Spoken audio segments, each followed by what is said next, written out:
Okay, I think we are live. Yep, I'm seeing everything working. So, uh, for those watching at home, which will hopefully be lots of people very shortly, because I'm going to tweet about this in a second.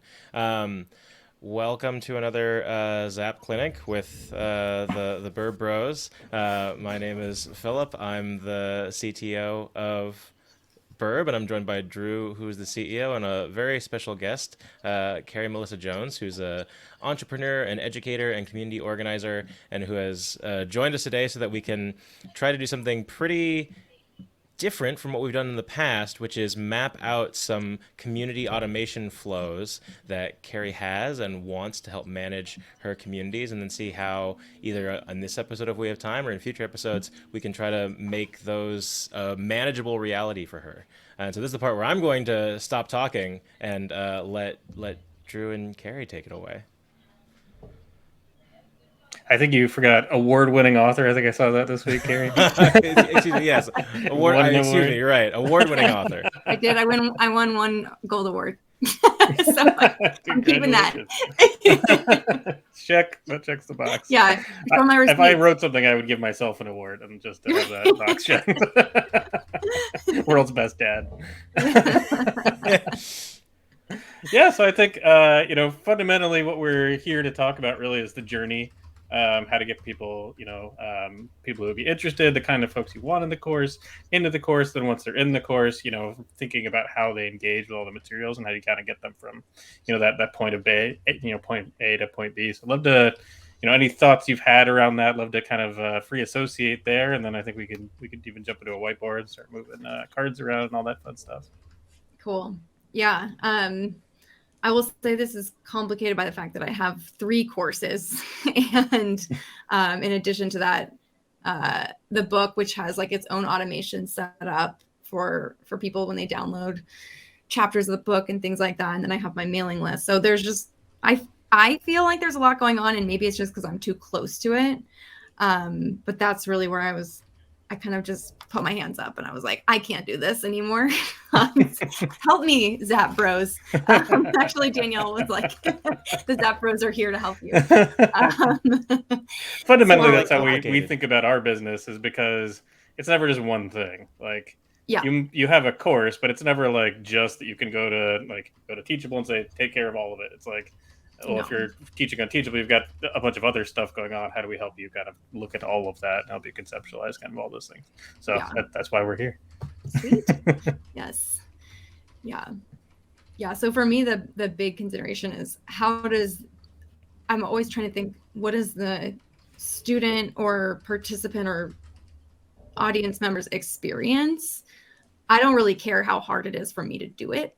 I just care that it's good from their perspective, that they feel, all the things that my brand is about, which is professional, but also playful, warm, friendly, all those things. Like that should all be part of the experience. So that's what's most important to me when mapping this stuff out. I believe you're a community person. I think that's what that means. Warm. Hugs. Friendly. So talk us through, kind of how you see it today, how folks kind of start and get into the process today. Yeah. So I would say right now, my email list is like the start of any kind of deeper conversation with me and between potential customers right now. So it all starts with that, and that's on ConvertKit. And so I used to send weekly newsletters. Now I just kind of send ad hoc emails at this point. And then people will generally find out about my courses through my emails. So I'll do a series of emails that go out when I'm launching a course, or I have one course that's loosely cohort based. And so that one opens only occasionally. And so they'll find out about that via email, and then all the other social media and all those things too. And sorry, you were saying that they normally find the email sign up, joining that email list comes from various social media? Yeah, I mean, it's from my website, from webinars that I do. A lot of times that creates signups, social media. But yeah, I would say like the two biggest kinds of pathways to being on the email list are webinars and my website. Got it. Cool. I'm quietly mocking this up in Miro so we can jump over there to view the idealized version in a minute. And so, yeah, they're on the ConvertKit list, and you're sending kind of like ad hoc emails now through ConvertKit, more like the broadcast kind. Yeah. You've got the cohort-based course. You also have, tell us about the other courses. Yeah, so I have one course that I basically don't promote at all. It's called Lead Your Online Community. People do find out about it from my website, though. It's on my services page on the website. That's something that's a 2022 project. But yeah, currently people find out about it and they sign up, and that sign up goes direct through Podia, which is the LMS that course is on. So I even use their payment processing.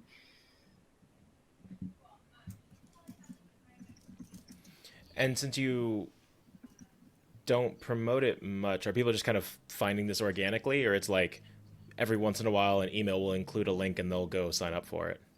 No, it's totally organic. I do not promote it at all. Wow. I don't have a ton of, it's like once every few weeks someone signs up, and there's enough automated about it. I set up an automation so people get, go from the Podia. They also get put into a Circle community. Mm-hmm. But it's mostly self-led. So videos and stuff like that. That will be changing, but for right now, that's what it is. Nice. The last course, of course, is the email course. Mm-hmm. We were talking about a little bit earlier. And that's Teachable, ConvertKit. Yes, Zapier, obviously. We use currently Samcart for payments on that.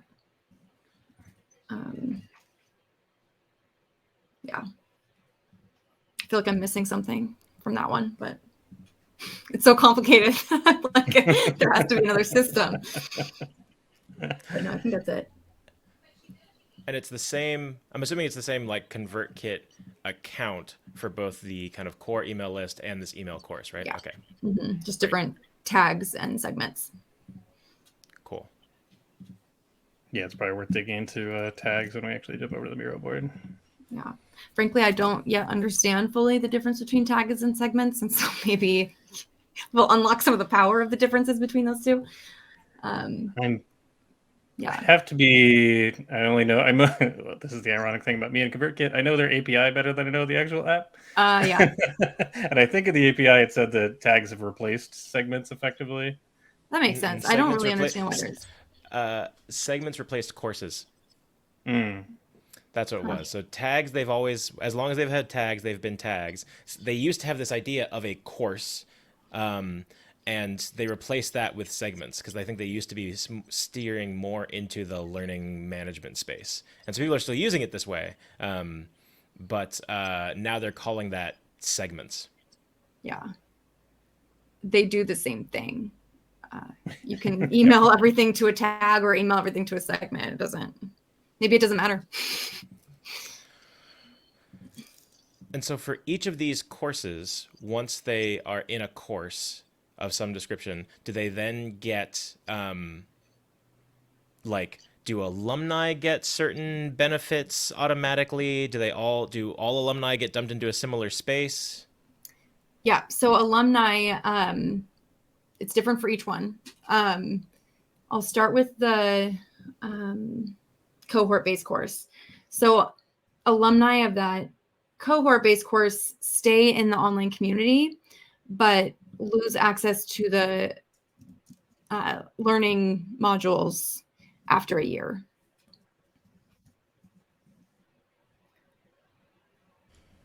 Got it. Okay. Yeah. I haven't actually removed anyone yet. It's actually been a little bit over a year and I haven't done it yet because I've been again, it's just a logistical thing. And I'm like, how much does it hurt to give people more access? Yeah. Right. So that's that one. That's the cohort-based course. And for the self-led and the self-led email, is there alumni communities of some description? So right now, I wasn't the self-led email course. I did create an accountability group. I don't know what I'm going to do with that. They should get access to the course materials for a year. I do know that. So they'll get removed from Teachable after a year. I don't know about the community yet. That's a question mark. And will they automatically get removed from Teachable after a year, or do you have to go do that? I'll have to go do that. Got it. Okay. As far as I Teachable probably could do that, huh? Good question. We're going to find out. We'll find out.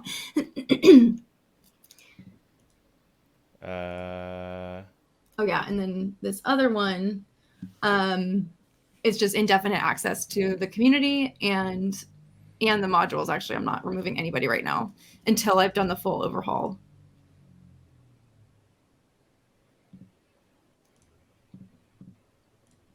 The other thing is I'll be migrating from Podia. Everything will be moving to Teachable next year. Okay, so that's potentially part of this as well. Is you kind of do you want, in your ideal flow, would these kind of both work for Podia and Teachable at the same time?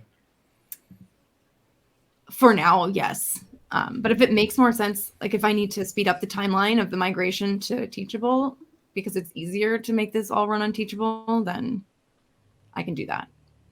The only thing I think the only difference between the Zaps, if I recall correctly, between Podia and Teachable is Podia doesn't give you course progress. So you can't send like the kind of stuff Steph was doing for the email course. You can't really make happen in Podia. Yeah. And then journey-wise, I know, and this is a while ago when we first chatted about the email course, I know it was also like a thought that like the email course could almost even be a lead-in to the cohort offering. Is that still the idea? Yeah. So the way that's working right now is the second to last and the last emails in the email course have calls to action to sign up for the other two courses.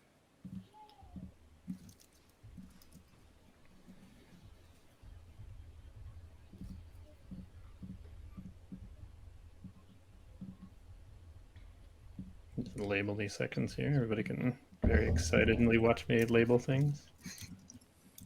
Us just talking was fun, but not making for the best video. As I was watching the stream on Twitch, I was like, let's share people so they can see what we're talking about.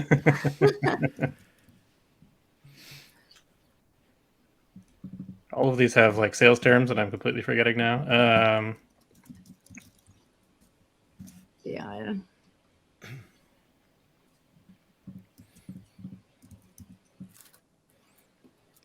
We're defining the terms.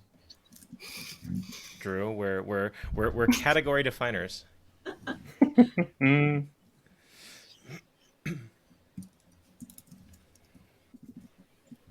call these the intensives.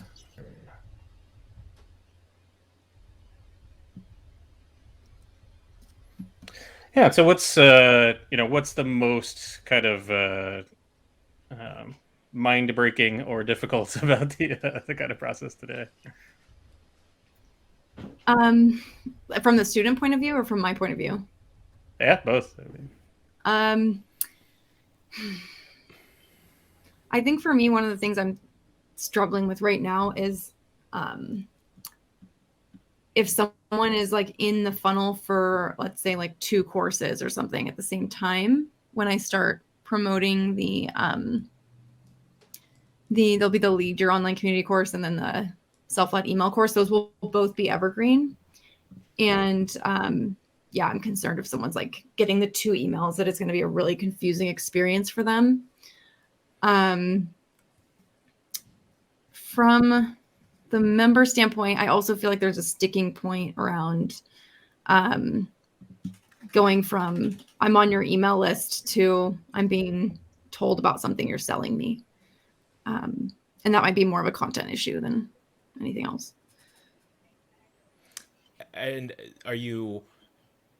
have you seen like unsubscribes and fall offs that are leading you to that conclusion that like, oh, when I try to sell to people, they leave, or is it people have told you this, or like where's that coming from? So both to some degree. I do watch the unsubscribe rates. I try not to look at who they are and things like that. So every That way, email less I send, madness. Yeah. I get unsubscribes with every email I send. Yeah. I would love to know someone who doesn't. But That's kind of by definition what email marketers tell you is like you remind them that they're on the yeah, list. And you're like, exactly. And oh they're like, yeah, I I don't need to want get out this. Who are you? Get out of my inbox. Um, but yeah, when I do, especially the sales process for the cohort course and the email course are very email intensive. So I send out like the cohort course, like 12 emails about it. And so obviously people get fatigued by that. But I also know that it works. So that's why I do it. And one way that I have worked around that is actually I set up a tag in ConvertKit already that says, do you not want to hear about this course again, but you still want to be on the mailing list? Click this. It's right by the unsubscribe button at the bottom of the email. And that's helped a lot with unsubscribes, a lot. Oh, interesting. And when they click that button, it just takes them to the like do not market to segment, but still leave on the like informational list kind of thing. I have a tag for the both the time period, so like fall 21 email series, the course that I'm talking about, and then it will tag them by that. And right now that's obviously very manual because I have to create a new tag every time. And once those courses are evergreen, they're just going to have to be, I don't know if that's going to work, frankly, or not, because someone who's not interested 1 month might be interested the next, and I don't want to remove them from the list. So I don't know. Oh, interesting. Yeah, because it Right. will be evergreen, but it's not currently. Right. That's a thing that we should capture. I immediately have some thoughts on how to on something you could do there to maybe Nice. try for it, but I think we'll hold that for when we actually get to the solutions part. Now we're still capturing requirements. Okay. Any other challenges you think about, Gary?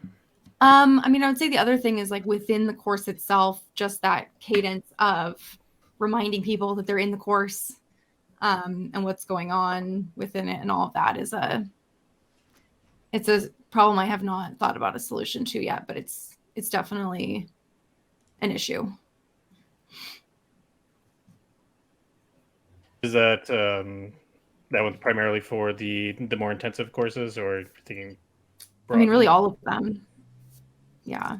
I find people will, I mean, I'm sure this is also true of most course creators. Like people are highly motivated in those that first week, sometimes first few days, and then they just drop off. And Podia, for instance, like doesn't have an automatic reminder email that goes out to say, you're in this course, you only have till X date. Make sure you finish. And same thing with, I don't think Teachable does it either.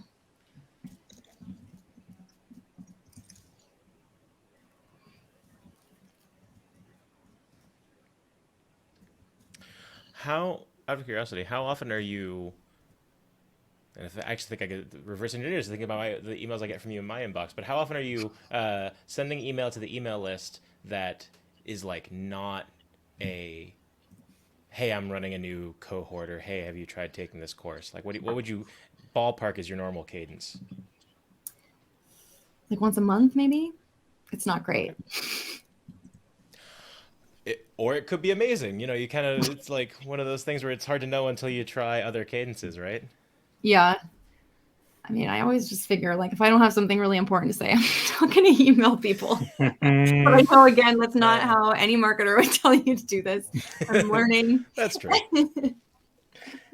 And how timely is the information that you send out? That it be monthly, the newsletter kind of format? In terms of like, will the content get stale after a while? It's not that timely. A lot of it is like things articles or podcasts I've been on in the last month will be featured there and things like that. But I could, put that out 2 months later. That content itself doesn't get stale. It's like constant community best practices, whatever that means, don't change that fast. So yeah, one of the first courses that I took was an email marketing course, and basically it said that like I think they recommended like a 3-in-1 cadence, so three like informational, interesting emails, and then one like pure marketing email after three. And then the idea is like if those emails are evergreen, that you could walk in, everybody's getting the same emails on the same like cadence, but anybody could be getting those different emails at different times. And then as you want to create and add new, you just add a new one on to the end. And then also if you see like, hey, I'm getting way more unsubscribes from this one email, like kill that email, swap in a new one. That's smart. Makes it a little bit more flexible. That'd be awesome to set that up long term. And then tell me kind of how, I was curious about going all the way back to the first one, kind of understanding who's in the funnel for those two courses, how you kind of like establish how do they establish interest, and how do you kind of tag them? So for the cohort course, I just started doing something more like a wait list. So they actually have to express interest in being in the course. And you get on that wait list by, I only share about it in the emails that I send. So that's how they are finding out about it. And then I will also, after the wait list is done, which will actually be this coming Monday, I'll email the entire mailing list with the opportunity to join the course. I'd rather not do that, but that's what is necessary. That waitlist, is there any particular format you're using or anything like that? It's on ConvertKit, and there is an automated sequence in it right now that says you're on the wait list is one email. Another one is here's 2 things that you can share with your boss to get the sign off to take the course when it opens. And then another one is just a freebie that I give out to people who are only people on the wait list. And then they're put into just my regular emails about it.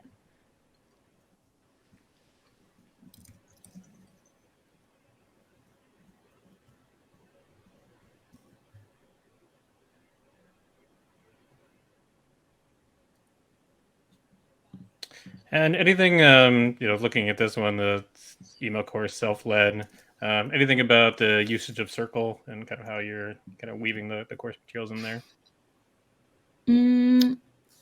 So that's the one that's...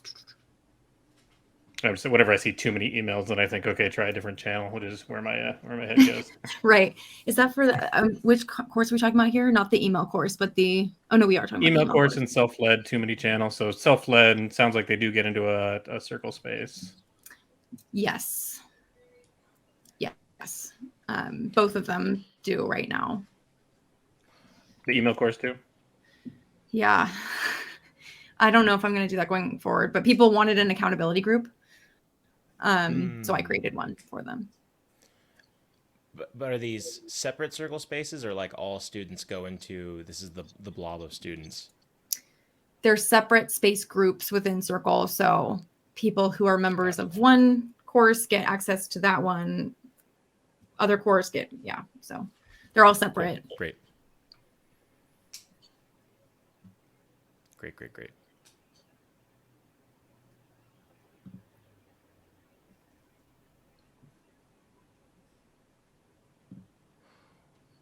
What are the things here, and Drew, if you were going to get to this later, we can save for later, but I'm curious, what are the things here that are manual for you, and what are the things that are manual for the students? And let's start with the ones that are manual for you, and then we'll talk about which ones are maybe too manual for the students.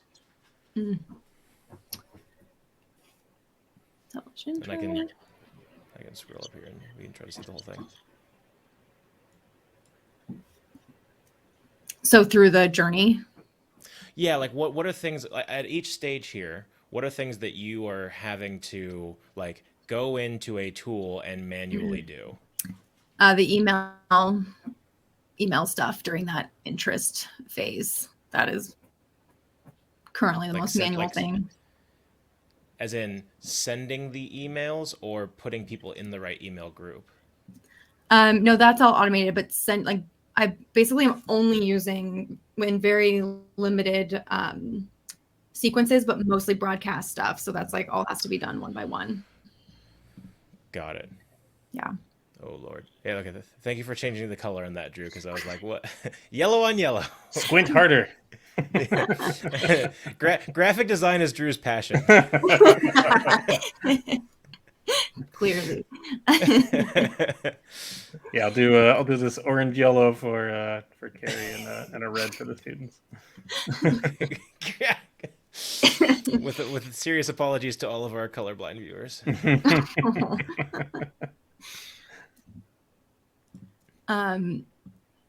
So yeah, the students, let's see.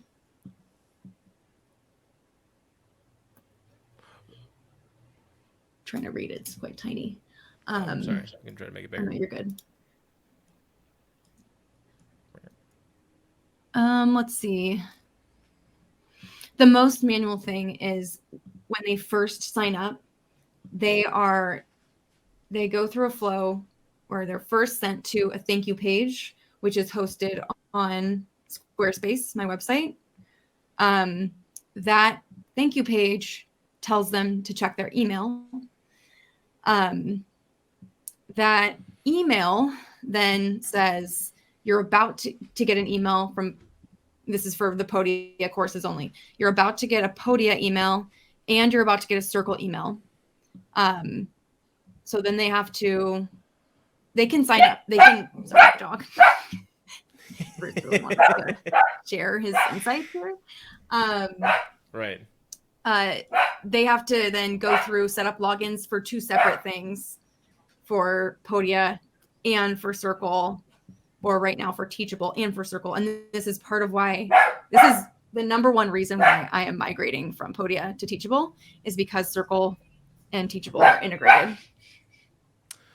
I see. Okay, that answers one of the questions I was going to ask, which is how do students get into Circle for you? And the answer is right. For most of the time, it sounds like they're automatically put in via Teachable. Is that true? Into Circle, sorry. Into Circle, yeah. So the way that it happens right now is, they're automatically added via a Zap to the relevant space group. And then that Zap triggers an email invitation to them that then they click on and have to set up a password for. I know that can be changed to, in the email, I could have an invitation link custom for each student. I'm not sure though if it can be customized like just to certain space groups or not. So that's a Circle question.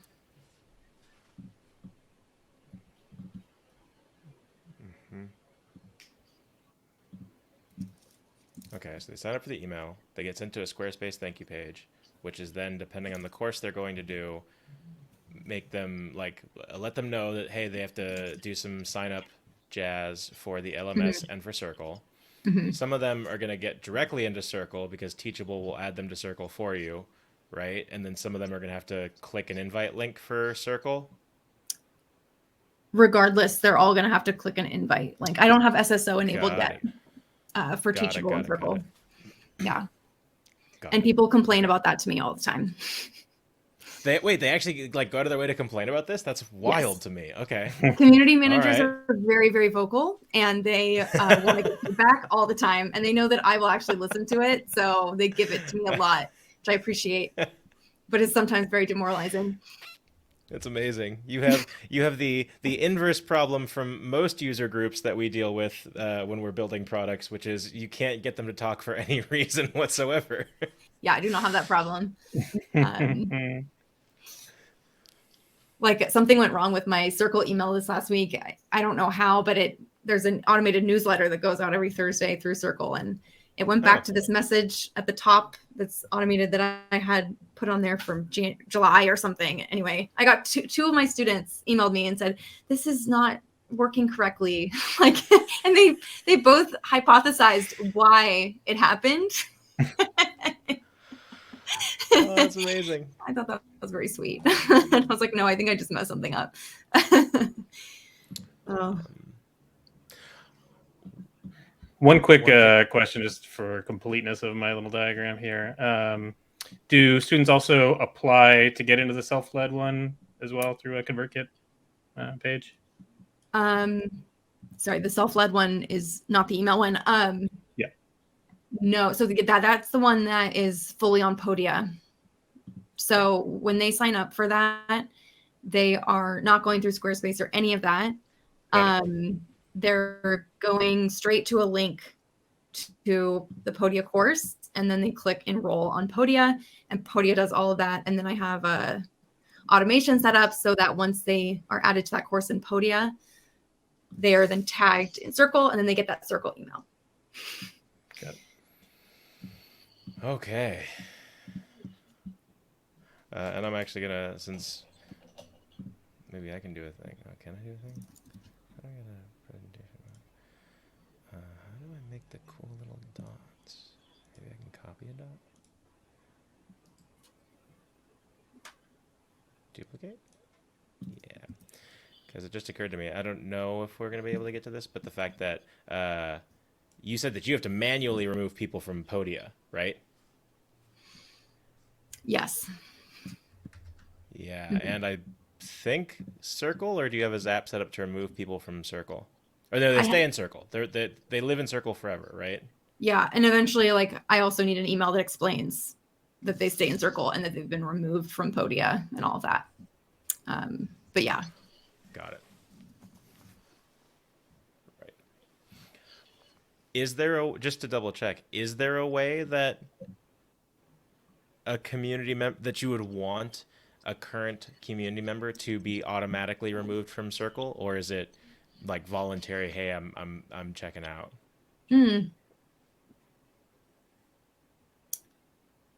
Like after a certain time period or something like that. Yeah, just for completeness, like in your ideal version, because we're still kind of collecting requirements here, would you want them to be removed after a year? Do you love that they're there the whole time? Like what's your ideal form of this? So what I would love is if I could create some kind of criteria that would only allow engaged alumni to stay in the course. Because they provide so much value to other students that I thought about creating like a paid membership program. They have to pay to stay in it. They're honestly providing so much value. I would never charge them for that. But if someone is like not participating, never went to any events, which is some people, they just want the modules. I don't want them to keep having to get the emails and stuff like that. Because Circle will keep emailing them. Or maybe it could be motivation to participate if they knew they'd lose access if they don't. Yeah, I think Circle actually kicked me out of their company community because I wasn't really? engaging. Oh, I'm pretty sure that's true because you gave me access to your Circle. I was like, how come I can't your Circle account? I was like, how come I can't see the Circle anymore? What happened? Bad community member. I think it's for paying customers only at this point. That might be why. We're paying. I mean, we pay so we can build the integration. So. Oh, well, I don't know what's going on there. Talk to Mathilde. Cool. Okay.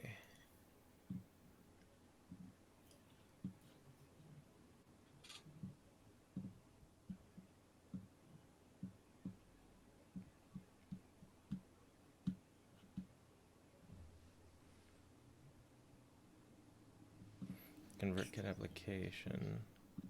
And do you so I don't know if we have the wait list on here in the flow. I think it's in the challenges, but it might be good to get in the flow because like they're applying through ConvertKit, you said? Essentially, yeah, they're clicking a button in ConvertKit. And then you are on some interval looking at that. Is it a tag or a segment in ConvertKit and then like moving people into the section that means they're now part of the cohort? So they're not paying to be on the wait list. So really all it means is they're expressing interest in finding out when the cohort launches again. So and that again, I'd rather have them have the opportunity to get on the wait list and even put money down when they join it. But Sure. Makes that's sense. an ideal thing right now. That way we only get people in there that like are serious about it. Yeah. But yeah, all they're doing is clicking a button. It's tagging them in ConvertKit. And then when I'm ready to launch, it's sending out those 2 automated emails in the sequence. And then when I get ready to launch the next cohort, I'm sending out a series of emails. One is inviting them to an information session with me, which kind of goes over the benefits of the course and things like that. And then the rest are like sales emails, essentially. Got it. The sales emails just point them right to Sam Cart, basically. Yes. Yeah. Well, it's of course not. Of course it's not that simple. I guess I could build the entire thing in Samcart, but I don't like their builder that much. It points them to a landing page on Squarespace that then when they hit enroll now sends them to a Samcart page with either a monthly payment option or a pay in full. Yeah, I think, but that Squarespace thank you page, I think now needs to go back to the top. Maybe? Because it happens right after. It'll happen after Samcart, right? Squarespace, thank you. Yeah, so the That- thank that you for thank you- paying. Yeah. When does Yeah, that goes happen? after Samcart. Got it. Okay. Cool. And that's where you on that's the page where you say, hey, you're about to receive a couple emails. Yeah. Got it. Cool. This is great. Every time we ask questions, we find more sticky notes. I know. This is what I needed. Because I'm like, it's all up here. If we actually mapped out Steph's whole like email course flow, that would fill the board. I think it would scare anyone looking at it. It scared me. It's amazing, though. I should have her do some kind of master class on that. This is an idea. Does anything interesting happen after the purchase on Podia? Or is it just like they get dumped straight into the materials? Yeah. Cool. Great.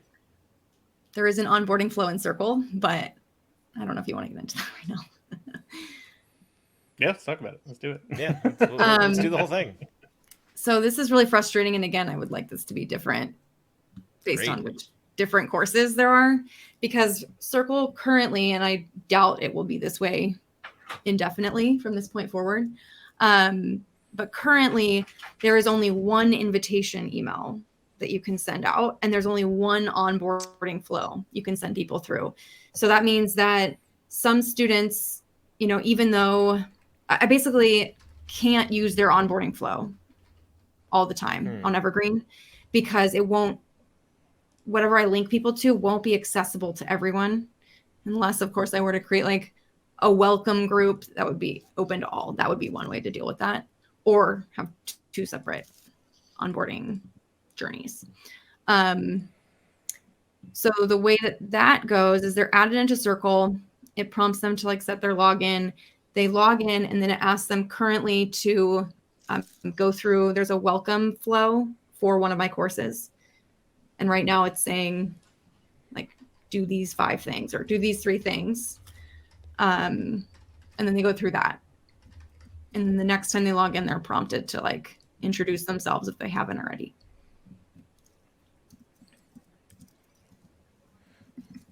Cool. I think that we can, just from looking at both Zapier and their API, I think we can definitely solve the like invite them to the right space and have multiple invite links thing. Yeah. That makes me excited for you. Yeah, me too, because it's really frustrating. The That's how that onboarding- weird email went out this week, actually, to people, and they were like, "What is this?" I was messing around with it. Yeah, the onboarding, the welcome message is that's a burp function, so we can Oh, fix nice. that part. Yes.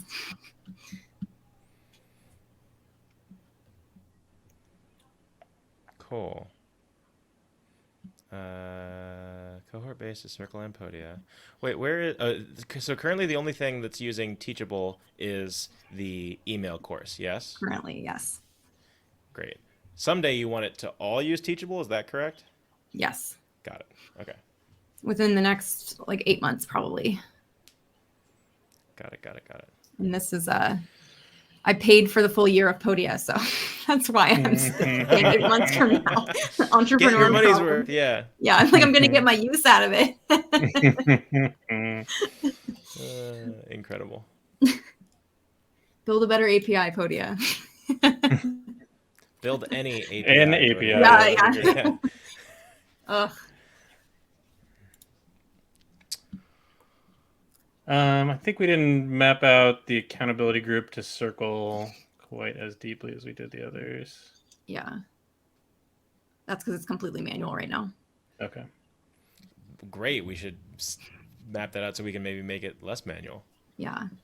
Do they sign? What's the is the self-led course free, or do they pay somewhere? Oh, they pay. Yeah. So it's much like the other course. They go through a Squarespace page to a Samcart link. They get that email. They get the. Let me remember this correctly. This is what Steph worked on, and they get a welcome email. And then that welcome email like sets them up for the next day, which is when the lessons actually begin.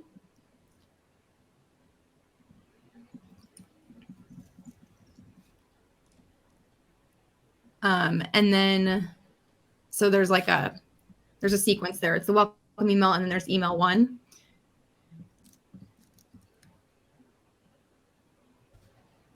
And so forth. Well, it's not and so forth. So this is what's special about this, what Steph set up. So there's email 1, and that's a sequence, 0 and 1.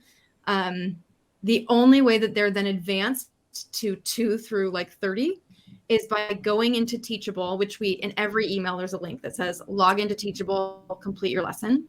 And it links directly to the lesson, which Steph painstakingly put in every single email. You haven't seen it, Philip. It's on our Slack. It's a masterpiece.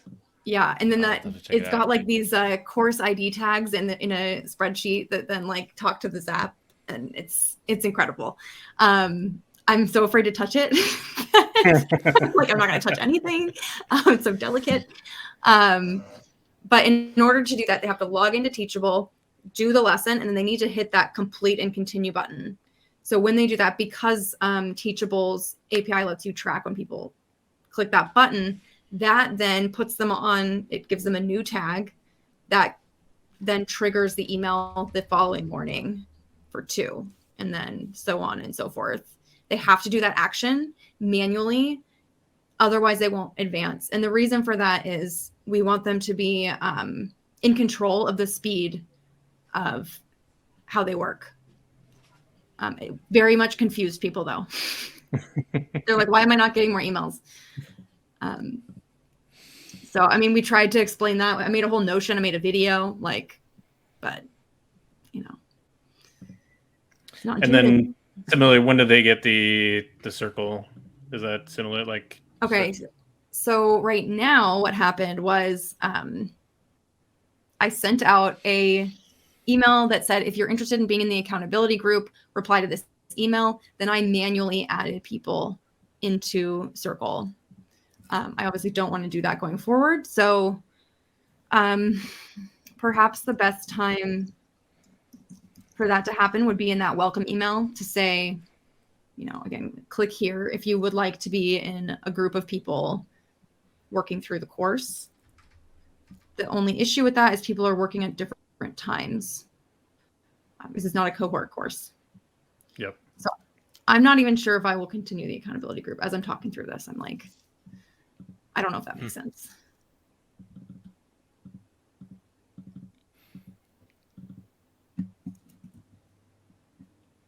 Do your other courses want accountability groups that you know of? Yeah, the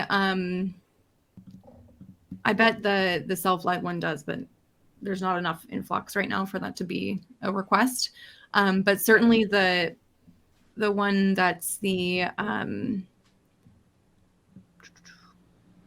cohort-based course, there are accountability buddies and then like monthly events and other things like that right now. But there's no group for accountability yet.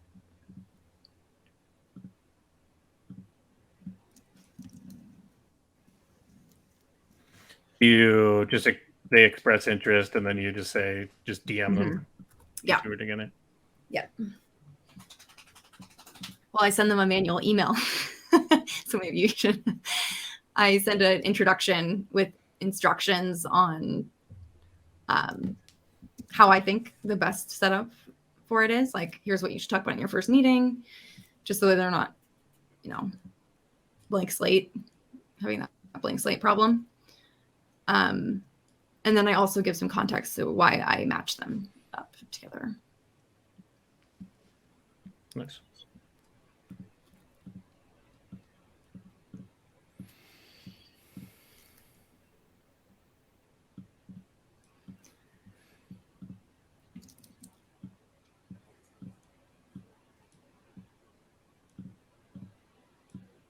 Get all my arrows and shit.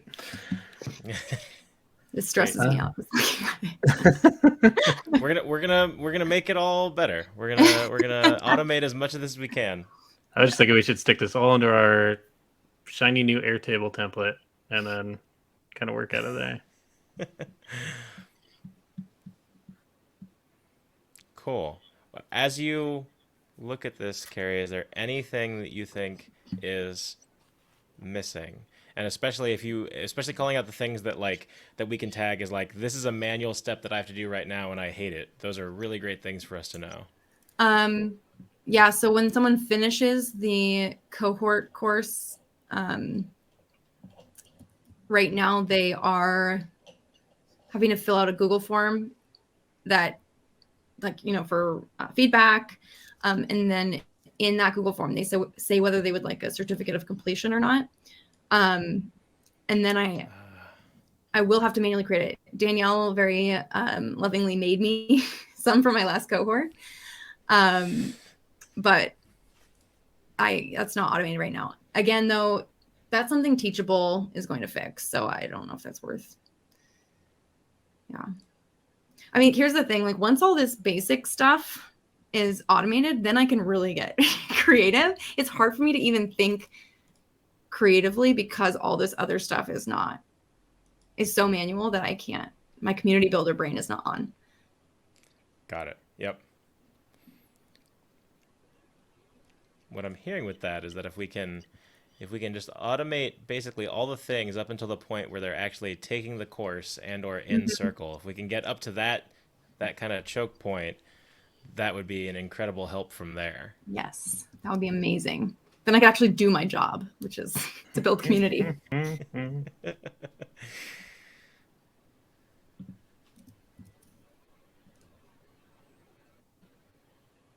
Getting our little manual circles all over the place. The welcome emails, those are manual or triggered? Oh, that one's triggered, right? That triggered, yeah. Yeah.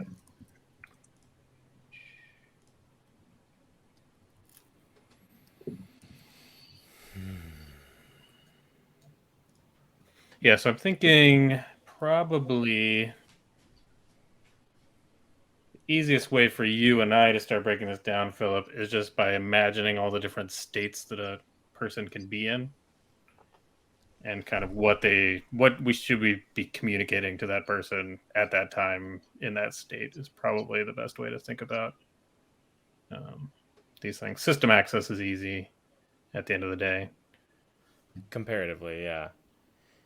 Yeah, I think states makes sense as a way of thinking about this. Like, from the moment that someone signs up, how do they self-select into various states? If we're going to do that, one thing I think I'm less certain about is how we've got 3 arrows coming off of that email list, off of interest And like, how does someone get Mm, sorted into those three arrows? Just so that I'm really clear on how that happens. mm, that is a fantastic question. So would you be able to Oh, zoom I in can a zoom in. little bit, Yeah. So I Drew? was just kind of like Oh, or, oh. showing the thing that we're doing. Yeah. So yeah, everyone is in this main group. Um, they right now. Okay, so the way it's working right now is everyone is getting emails about the two courses, and then the one that's not, I'm not promoting, they don't hear anything about it. But Right. everyone's getting information about everything until that waitlist thing. So I'm still promoting the waitlist to the entire email list. Got it. And right now you Got it. Got it. can't, Got it. I'm not tagging people by if they want to be in the email course or not, because I just started it. It literally launched last week, 2 weeks ago. So my whole email list is hearing about it. So one way of thinking about this is that the email course and the cohort course are kind of happening to the same people on parallel tracks, right? Like everybody's kind of getting the entry points for both of those. And Drew, I might argue we should actually remove the arrow into the self-led course, just because it kind of starts from the ether, right? Sounds like Like, it starts on the website, right? Yeah, that's true. Yeah, they're not hearing about it from okay, email. cool, great. Okay, this actually it seems small, but this actually helps me a lot, because now I can think about and visualize in my head, like, okay, from where this person is starting, what's all the possible places they could go from there, right? Yeah. Um, And as a prospective student, what's the big difference for me between the cohort course and the email course? Is it really just how I like to learn in my time, or The any email other? course is definitely like 101. That is foundational knowledge that if you don't have it, you're going to have a lot more trouble in the cohort course. Yeah. okay, Yeah. okay, so you would really prefer people either kind of already know a bit coming in, or take the email course before. Yeah. Now, is it to the point where you would want to gate waitlist by like either having taken the course or like proving yourself out some way? Like, do you care that much, or? Currently, no, I don't, but in the future I will, but currently, no. It's a small enough audience. Like I'm not doing enough promotion that it's overwhelming and I'm having to turn people away or say like, you're not a fit for this. Right. Because even if you haven't like read all the emails and all done, like read the book and stuff like that, you can ask me questions and stuff in the cohort course. So far it's not a stopping point, but yes, I would like for it to be a prerequisite in the future. Yeah. So the way I'm thinking about it is, the classic kind of sales funnel is what they call the interest-based marketing funnel, where you march somebody down this thing until they like click something. And Yeah. when they click something, they've given you some kind of signal. And is Mm-hmm. there a signal that we can capture that says, okay, this person's a little bit more 101, they're going to go to the email course, this person's a little bit more cohorty? So the more we can like think about content that might be more relevant to each audience, the easier it'll be for us to kind of like bifurcate the two. And then Yeah. for this person, continue to deliver more 101 course and plug the email course more. For this person, deliver more expert stuff and get them more in the kind of cohort track. That'd be really cool. Yeah. I would like that. Cool. And then I really want to see if we can, how much we can automate in the second half, especially. I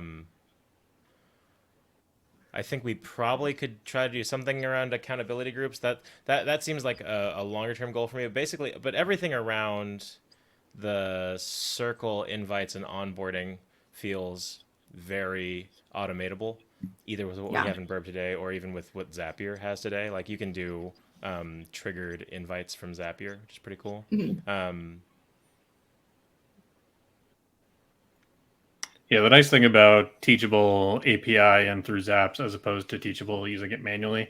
Manually, you have to invite people, and they get an invite link, and they have to approve the invite link, and they do this and they do that. When Mm-hmm. you use Zapier or you use the API, you can just enroll them, And so they start getting Oh, emails immediately, whether or not they go and set up that password or not.